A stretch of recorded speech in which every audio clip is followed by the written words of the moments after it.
What's up, everyone? Welcome to Power Play with CJ. Trying to focus in on, we talked about the Leafs free fall last week, but how hot is Randy Carlyle's seat?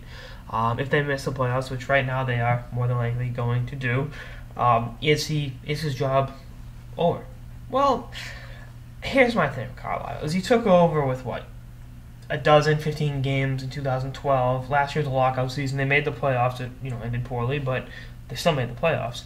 And then this year's it really is full 82. His only 82 game sample behind the bench, and I just have a hard time pulling the trigger on a guy that you only give one full 82 game season to.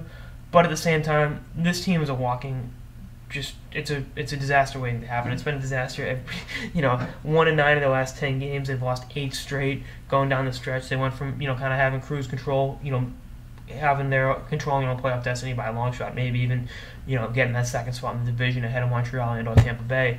But it's not going to happen right now. It's you look at the way Tampa and Montreal have played. I mean, the Bruins, they weren't touching them for the division, but you look at just the way that the Habs and the Lightning have played, and as well as Detroit for that matter, and the other teams in the East. Columbus has been playing well lately. Washington hasn't been playing completely atrociously lately. They haven't been as big of an abomination as they have been at times this season, and they're all ahead of them in the standings. And it's what you get.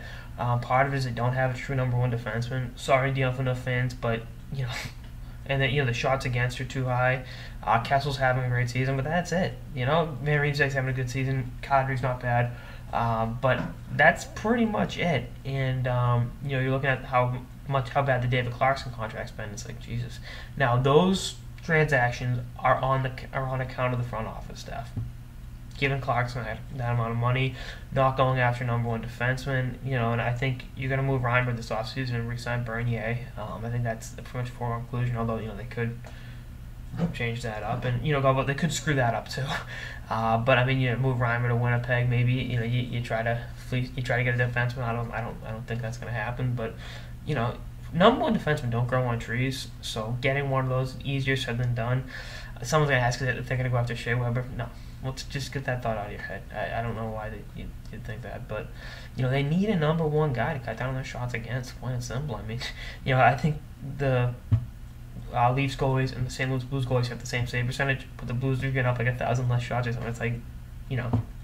It's like, there's a reason why one's President's Trophy winner, one's probably won the President's Trophy, and the other is the Toronto Maple Leafs. So, looking at that, looking all things considered, I wouldn't be so quick to pull the trigger on Randy Carlyle, but I wouldn't be opposed to it either, which I know is a cop-out answer, but I think it's, the front office needs to look at themselves in the mirror and say, we have to hold ourselves more accountable. You can't make the coach the fall guy in all situations. It's just not fair. And, again, that Clarkson contract, you knew it was going to suck in year 5 and 6, not month 5 and 6. And he's got, I think, twice as many fights than goals, which if, you're making $1 million a year and you're from the AHL, yeah. But no, not if you were signed to be a prototypical Wendell Clarkson power forward. It's like, nope.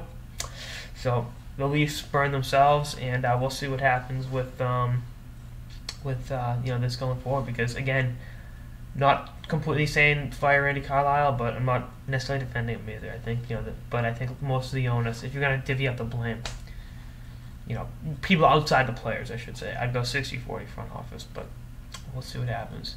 Anyway, that's on some of the Power Play with CJ on how hot is Randy Carlyle's seat in Toronto. Stay tuned for more episodes for the season and beyond. Later, guys.